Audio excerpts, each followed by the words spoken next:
우리 함께 기도하겠습니다. 사랑의 아버지 하나님, 오늘도 주님의 은혜만을 간구하고 바라보며 이 예배를 드립니다. 우리 성도들의 삶에 주님 찾아가시고 주인이 되어주시고 우리의 삶의 길이 되셔서 오늘도 주의 영광 드러내는 하루를 살게 하옵소서. 예수님의 이름으로 기도드립니다. 아멘. 우리 찬송가 453장 찬양하시겠습니다.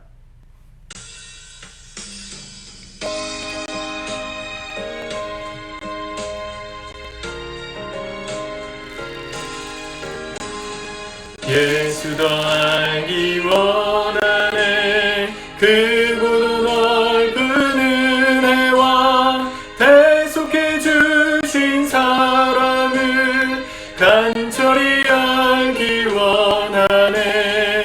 내 평생의 소원, 내 평생의 소원, 대속해 주신 사랑을 간절히 알기 원하네. 성령이 스승 되셔서 진리를 가르치시고 거룩한 뜻을 깨달아 예수를 알게 하소서. 내 평생의 소원, 내 평생의 소원, 대속해 주신 사랑을 간절히 알기 원하네. 성령의 감화 받아서 하나님 말씀 배우리. 그 말씀 언저란저리 내 맘에 교훈 되도다. 내 평생의 소원, 내 평생의 소원, 대속해 주신 사랑을 간절히 알기 원하네.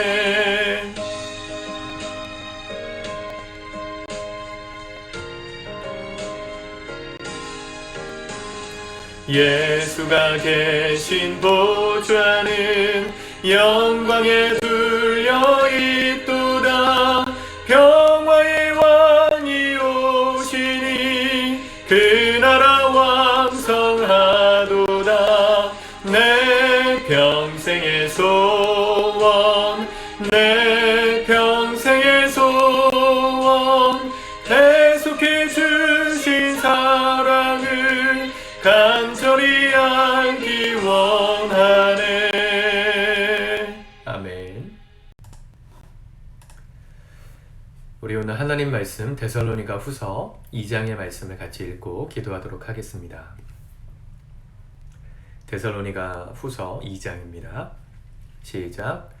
형제들아, 우리가 너희에게 구하는 것은 우리 주 예수 그리스도의 강림하심과 우리가 그 앞에 모임에 관하여 영으로나 또는 말로나 또는 우리에게서 받았다 하는 편지로나 주의 날이 이르렀다고 해서 쉽게 마음이 흔들리거나 두려워하거나 하지 말아야 한다는 것이다.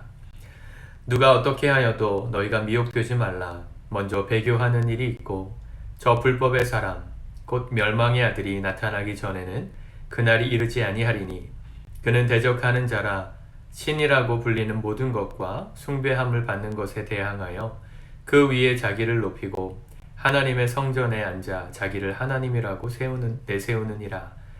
내가 너희와 함께 있을 때에 이 일을 너희에게 말한 것을 기억하지 못하느냐? 너희는 지금 그로 하여금 그의 때에 나타나게 하려 하여 막는 것이 있는 것을 아나니 불법이 비밀이 이미 활동하였으나 지금은 그것을 막는 자가 있어 그 중에서 옮겨질 때까지 하리라. 그때 불법한 자가 나타나리니 주 예수께서 그 입의 기운으로 그를 죽이시고 강림하여 나타나심으로 패하시리라. 악한 자의 나타남은 사탄의 활동을 따라 모든 능력과 표적과 기적과 거짓 기적과 불의의 모든 속임으로 멸망하는 자들에게 있으리니 이는 그들이 진리의 사랑을 받지 아니하여 구원함을 받지 못함이라. 이러므로 하나님이 미혹의 역사를 그들에게 보내사 거짓 것을 믿게 하심은 진리를 믿지 않고 불의를 좋아하는 모든 자들로 하여금 심판을 받게 하려 하심이라. 주께서 사랑하시는 형제들아, 우리가 항상 너희에 관하여 마땅히 하나님께 감사할 것은 하나님이 처음부터 너희를 택하사 성령의 거룩하게 하심과 진리를 믿음으로 구원을 받게 하심이니, 이를 위하여 우리의 복음으로 너희를 부르사 우리 주 예수 그리스도의 영광을 얻게 하려 하심이니라. 그러므로 형제들아, 굳건하게 서서 말로나 우리의 편지로 가르침을 받은 전통을 지키라.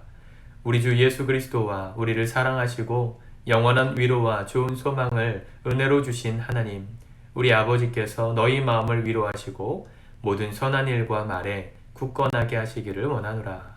아멘.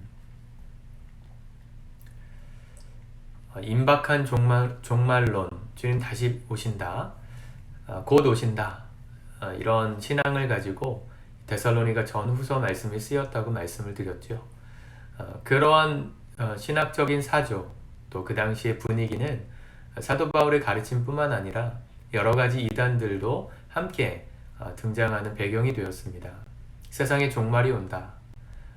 이 땅에 예수께서 재림하시는 날이 곧 온다. 그 예수가 누구인가에 대해서는 사실은 다 믿는 것이 달랐지만 이 세상을 심판할 심판주가 온다는 것에 대해서는 그 당시 문화적 배경, 종교적 배경에서 굉장히 익숙한 전제였습니다. 그런 이야기들이 너무 많다 보니까 혼란스러운 가르침들이 난무했습니다. 우리나라도 사실은 제가 어렸을 때 교회를 중심으로 한참 부흥이 일어날 때 성령이 역사하면 꼭 마귀의 역사도 함께 일어나거든요. 부흥의 현장에 편승해서 거짓 가르침들, 이단 사상들도 함께 부흥했습니다. 사실은 이단이 만약에 기독교가 우리 대한민국 안에서 주류가 되지 못했다면 이단들도 주류가 될 수 없었을 것입니다. 이단들도 이렇게 크게 성행할 수 없었을 것입니다. 그러나 기독교의 가르침과 다르지만 겉으로 봤을 땐 비스무리한, 또 오히려 더 강력한 것 같은 그러한 이단의 가르침이 기독교의 부흥과 함께 사람들의 마음에 파고들었던 거죠. 그래서 지금 이단 어떤 교단들을 보면 굉장히 교세가 크잖아요. 뭐 신천지도 그렇고, 그 전에 전도관이라 그래서 박태선 장로 이런 사람들, 또 여러 가지 이단들, 통일교 이런 것들이 사실은 흥행할 수 있었던 건 기독교와 비슷하다고 생각했기 때문입니다. 이 초대교회 당시에도 그러한 바울의 가르침과 또 기독교의 가르침과 비스무리하지만 다른 그런 이단의 가르침들이 성도들을 혼란스럽게 했습니다. 저도 그러다 보니까 어렸을 때 자라던 신앙적인 배경이 완전 정통 신앙 배경만 가지고 자라지는 않았던 것 같아요. 제가 신학을 공부하고 다시 성경을 정립하고 나서 보니까 어렸을 때 사실은 교회 안에서 이단을 가르치고 이단적인 어떤 성경과는 다른 가르침들을 많이 가르쳤던 것을 발견합니다. 근데 사실 그 당시에는 그게 성도들을 이렇게 붐업시키는 어떤 원동력이 되기도 했기 때문에 많은 목사님들이 그러한 것들을 채택했었죠. 이단인지도 모르고.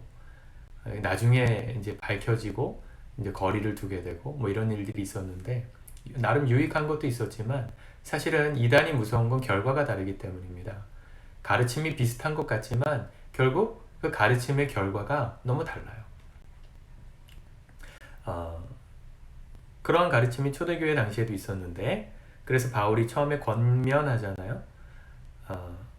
1절에 보니까 우리 주 예수 그리스도의 강림하심과 우리가 그 앞에 모임에 관하여, 주님 다시 오실 날 어떤 일이 있는 거냐, 이러한 것에 대해서 사람들이 여러 가지들로 가르치지만 뭐 영어로 가르치고 말로 가르치고 우리에게서 받았다는 편지로 주의 날이 이르렀다고 가르치지만 쉽게 마음이 흔들리거나 두려워하거나 하지 말아야 한다, 이렇게 말합니다. 1절에도 말씀을 드렸지만 바른 종말론적 신학은 이 땅을 회피하는 것도 아니고 또 그날을 두려워하는 것도 아닙니다. 하루하루 우리는 종말을 살아요. 아침에 눈을 뜨고 하루를 지난 다음에 저녁에 잠을 자죠. 잠을 자고 아침에 또 일어날 때 우리는 날마다 사실은 죽음과 부활을 경험하면서 사는 겁니다. 하루하루 최선을 다해 사는 게 종말을 준비하는 건데, 그 날이 마치 곧 온다, 또 어느 때 분명하게 온다, 누구를 통해 온다, 이런 구체적인 증거들과 가르침을 통해서 사람들을 이 땅에서의 삶에 집중하지도 못하게 하고 또 두렵게 만드는 겁니다. 이 사람들을 끌고 가는 이단들이 이때도 있었어요. 그렇게 따라가지 말아라. 3절 누가 어떻게 하여도 너희가 미혹되지 말라. 먼저 배교하는 일이 있고 저 불법의 사람 곧 멸망의 아들이 나타나기 전에는 그날이 이르지 아니하리니 그는 대적하는 자라. 자, 여기 예전에는 이 불법의 사람, 멸망의 아들, 또 대적하는 자, 적그리스도라고 가르쳤습니다. 적, 그러니까 대적이죠. 우리가 싸워야 할 대상, 그리스도에 반대되는 입장에서는 적그리스도. 그래서 예전에 뭐 영화가 많았죠. 오맨 시리즈에서도 아이가 태어났는데 뭐 머리에 666 마크가 적혀 있고 뭐 이런 영화들이 있었어요. 뭐 휴거 이런 영화를 봐도 그런 게 있고, 사실은 어떤 인물이 등장해서 이 시대 사람들을 현혹시키고 멸망으로 이끌어갈 것이다. 대부분 이렇게 해석했습니다. 사실은 이 데살로니가 전후서 성경 말씀 자체가 가장 먼저 해석해야 될 것은 이 성경에 쓰였던 그 당시 1세기의 상황적 배경에서 먼저 쓰여진 게 맞고요. 2차적으로는 우리에게 적용되는 건데 1차적으로는 로마의 황제, 사실은 여기 나타나는 불법의 아들, 멸망의 아들 뭐 이런 사람들은 기독교를 박해했던 수많은 황제들이죠. 뭐 네로 황제, 뭐 카리큘라 뭐 이런 황제들이 일어났을 때 사실은 사람들이 그들을 적그리스도라고 많이 지칭했습니다. 뭐 라틴어로 이렇게 네로 이렇게 쓰면 그게 이제 철자법에 따라서 숫자로 표기하면 666이다 뭐 이렇게 해석하는 분들도 있는데 뭐 그렇게 봤다고요. 근데 오늘 2차적으로 우리 시대를 가리켜서 어떤 인물이 등장할 것인가에 대해서 우리는 주목했는데, 사실은 제가 시대를 보면서 또 저도 한 해 한 해 나이를 조금씩 들어가면서 느껴지는 건 뭐냐면 이 대적하는 자, 불법의 사람, 멸망의 아들은 특정한 누군가가 교주 같은 사람이 등장해서 이제는 더 이상 사람들을 끌어갈 수 없다라고 저는 생각합니다. 그런 시대가 아니에요.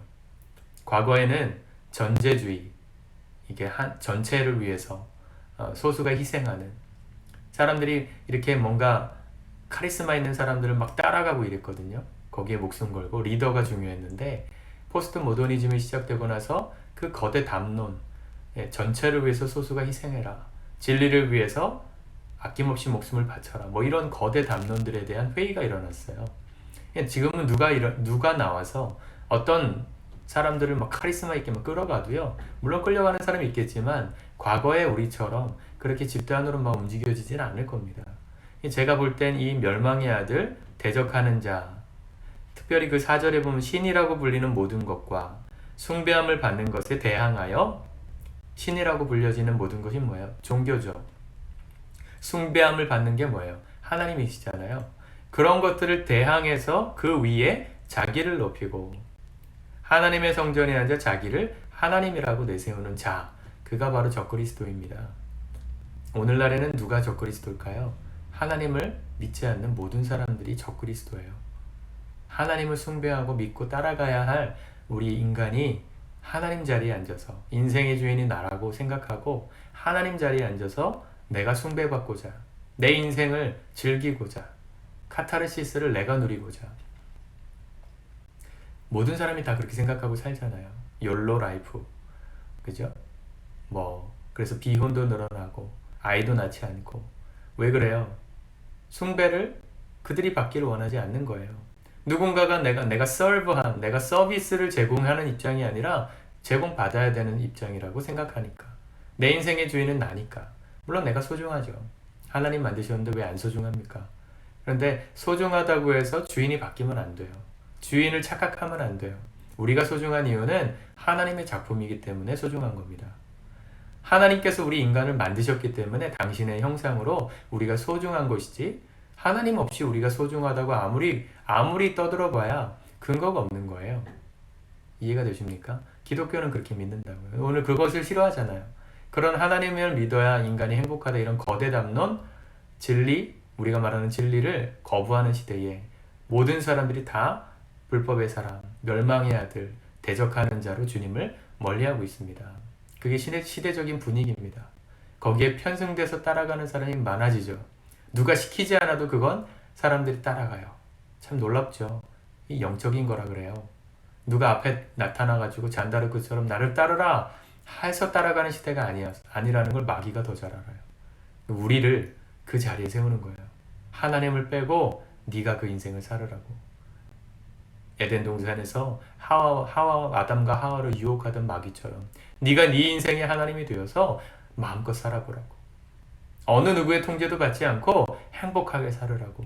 우리를 위하는 말처럼 우리를 속이면서 우리를 대적하는 자의 자리에 올려놓고 있습니다. 정말 무서운 시대입니다, 여러분. 깨어 계십시오. 우리가 소중하고 우리가 최선을 다해 살고 우리 인생이 가치가 있는 건 하나님이 계시기 때문이지 우리 스스로의 노력만 가지고 이 땅에 뭘 이룬다고 해서 소중해지지 않아요. 하나님을 빼고 무엇을 소중하다고 말할 수 있겠습니까? 사랑하는 성도 여러분, 오늘 영적으로 깨어 있읍시다. 내가 높아지려는 마음 저도 있고 여러분도 있습니다. 조금만 우리는 방심하면 이게 팔이 안으로 굽는다고 나를 향해서 이게 몸이 움직여져요. 내가 행복해야지 이 감정이 너무 커요, 우리 안에. 여러분, 그것이 하나님을 대적하는 자리에 서는 것이라고 생각하시면 두렵지 않습니까? 우리가 행복해야 될 이유가 뭐예요? 나를 위해서가 아니라 하나님이 행복하시기 위해서예요. 주님이 행복하셔야 우리도 행복하세요. 하나님의 심판의 눈을 피해 사는 인생, 아무리 세상에서 잘 돼도 두렵지 않겠습니까? 하나님 나 이러다가 치시는 거 아니야? 벌벌 떨면서 산다면 세상에서 돈을 많이 벌고 명예를 갖고 아무리 잘 돼봐야 무슨 의미가 있어요? 우리가 세상에서 행복해져도 하나님의 심판의 시선이 우리에게 꽂혀 있다면 우리는 절대로 자유할 수 없습니다. 그걸 세상 모든 사람들이 알아요. 성공의 자리까지 간 사람이 하나님 없이 그렇게 된 사람들은 대부분 다 공허해 합니다. 내가 무엇을 위해 성공했나? 이제 뭘 하나? 행복할 것 같아서 그 자리까지 올랐는데 하나님 없이 그 자리까지 올라보니까 공허하다는 걸 느껴요. 그러니까 죄악 가운데 다시 빠지죠. 결국은 성공해서 누리고자 하는 쾌락이 여자요, 남자요, 성적인 것, 술적인 것, 도박, 마약, 섹스 이런 것들로 가잖아요. 대부분의 성공한 사람들이. 결국 그걸 누릴 거면 뭐하러 성공합니까? 방탕하게 살고 말죠. 인간은 영적인 존재라서 그걸 알아요. 그게 전부가 아니라는 걸 느껴요. 하나님을 몰라도. 그 자리는 하나님이 채우셔야 우리 행복해집니다. 내가 성공해서 하나님이 기쁘셔야 우리도 기쁜 거예요. 그 자리에 하나님을 모시고 사는 사람, 그 사람이 복 있는 사람입니다. 오늘 하나님이 여러분들의 인생의 주인이 되실 수 있기를 축복합니다. 나를 위한 삶이 하나님을 위한 삶과 연결된다면 그렇게 사세요. 거기에 집중하세요. 그러나 나를 위해서 하는 것들이 하나님과 멀어지게 만든다. 그렇다면 돌이키세요. 주일날 다윗이 돌이켰잖아요. 자기 생각대로 살던 삶을 돌이켰잖아요. 마귀는 그날 감동을 주고 그때 결단하게 했을지 몰라도 잠깐 밥 먹는 사이에 까먹게 만들어요. 네가 더 소중해. 널 위해 살아야지. 또 속여요. 여러분 3일 지났습니다. 오늘 수요일인데 여러분들 마음이 얼마나 주님께 돌이키고 계십니까? 그 결단을 오늘도 하십시오. 내가 오늘 주님께 돌아가리라. 하나님을 내 인생의 주인으로 모시고 살리라. 그게 우리가 행복한 길이라는 걸 잊지 마시길 축복합니다. 같이 기도하겠습니다. 사랑의 아버지 하나님, 주께서 오늘 우리의 삶의 주인 되심을 다시 한번 확인시켜 주시니 감사합니다. 마귀는 여전히 우리에게 속삭입니다. 네가 네 인생의 주인이라고, 숭배받는 모든 자리에 너 스스로를 세우라고, 네가 하나님이 되라고 우리를 속이지만, 그것이 우리를 위하는 말 같지만 결국은 그것이 멸망으로 가는 길이고 주님과 멀어지는 길이라면 우리가 오늘 단호하게 끊어버리고 다시 주께로 돌아가게 하여 주시옵소서. 우리 사랑하는 성도들의 마음을 붙잡아 주소서. 흔들리지 않게 해 주시옵소서. 무너지지 않게 하여 주시고 하나님 믿는 믿음으로 이날도 살게 도와주시옵소서. 예수님의 이름으로 기도드립니다. 아멘.